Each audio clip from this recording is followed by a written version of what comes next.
Good morning, student. My name is Bijen Singh. I am your assistant teacher in Victorious International School.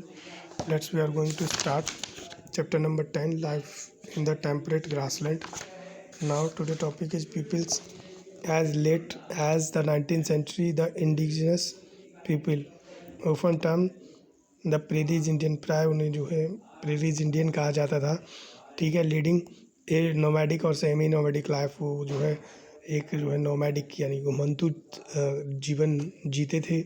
ठीक है, dominated these areas, उस क्षेत्र में। ठीक है, hunting and food gathering were the primary occupation and cultivation was unknown. ठीक है, तो वो हंटिंग और खाने की तलाश में इधर उधर घूमा करते थे, शिकार की तलाश में घूमा करते थे, लेकिन वो उनका प्रमुख जो है ऑक्यूपेशन था।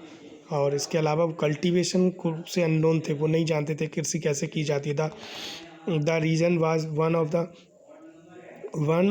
The sparsely populated area of the world. तो ये जो क्षेत्र था, इसमें बहुत जो है बिखरी हुई जनसंख्या थी, मतलब बहुत बहुत दूरी पर लोग रहा करते थे।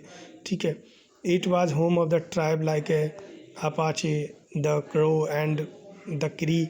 इस तरह की यहाँ जनजातियाँ रहती थीं। ठीक है, रहा करती थीं। Two of the most developed country in the world like USA and Canada are located in this region. तो यहाँ दो प्रमुख देश हैं इस क्षेत्र में, दो प्रमुख देश हैं जैसे USA और कनाडा के नाम से जाना जाता है। ठीक है, ये दो क्षेत्र विकसित हुए। Scientific method of cultivation and use of tractor, harvester and combine has made north America A surplus food producer. ठीक है, तो यहाँ पर जो जब वैज्ञानिक तरीके से कृषि होने लगी, जैसे कि उसमें ट्रैक्टर का इस्तेमाल किया, हार्वेस्टर है, कंबाइन है, तो ऐसे made north America surplus and food producer के रूप में उत्तरी अमेरिका को विकसित किया। ठीक है, समझे, जब खेती अच्छी होने लगी, वैज्ञानिक तरीके से होने लगी, तो बहुत सारा अनाज यहाँ पैदा होने लगा। ठीक है, barrier to export the wheat is stored in tall steel tower called silos नाम का ये एक स्टील टावर है, जो गेहूँ, यहाँ पर बहुत सारा जो है गेहूँ इकट्ठा किया जाता है।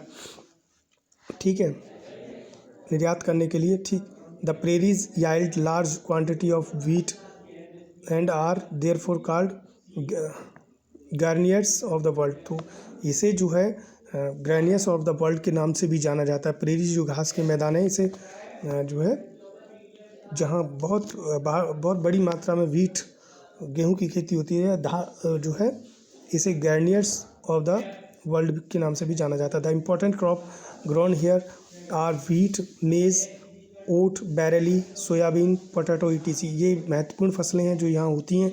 Cotton is also produce on a large scale in the warm and sunny areas of the south. तो दक्षिण के जो गर्म और जो है सनी एरियाज़ हैं, ठीक है, जहाँ पर सूर्य की पर्याप्त प्रकाश और रोशनी आती है, तो वहाँ पर जो है कॉटन की खेती बहुत अच्छी होती है। इसके अलावा the prairie is the largest corn grow region in the world. तो यहाँ पर मक्का भी बहुत अच्छी होती है, और ये विश्व का सबसे बड़ा मक्का उत्पादक क्षेत्र है। ये देखिए मक्का, ठीक है, कल्टीवेशन ऑफ। ठीक है, next is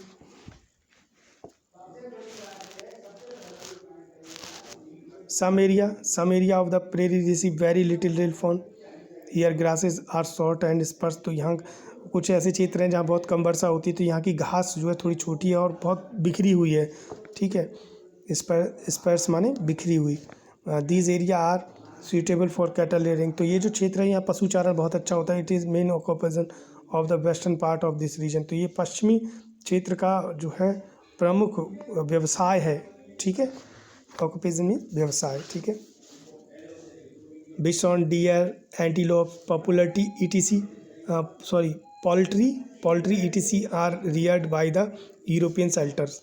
In American prairies, the peoples who rear cattle are known as cowboys।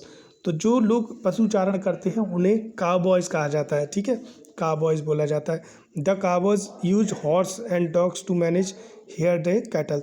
तो जो पशुओं को चराने के लिए जो है और उनको उनकी व्यवस्थापन करने के लिए कि बहुत सारे पशुओं को जब एक साथ चराने ले जाया जाता है तो उन्हें इकट्ठा करना बड़ा मुश्किल हो जाता है।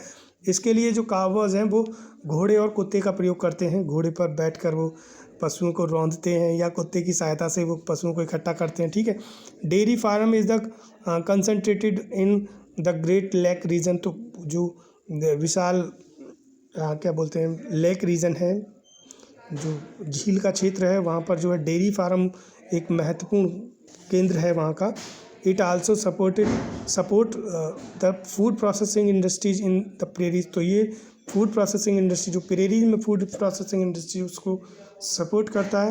Availability of the variety of minerals and power resource, जैसे कि कोयला है, आयरन है, has help in the development of many heavy consumer goods industry.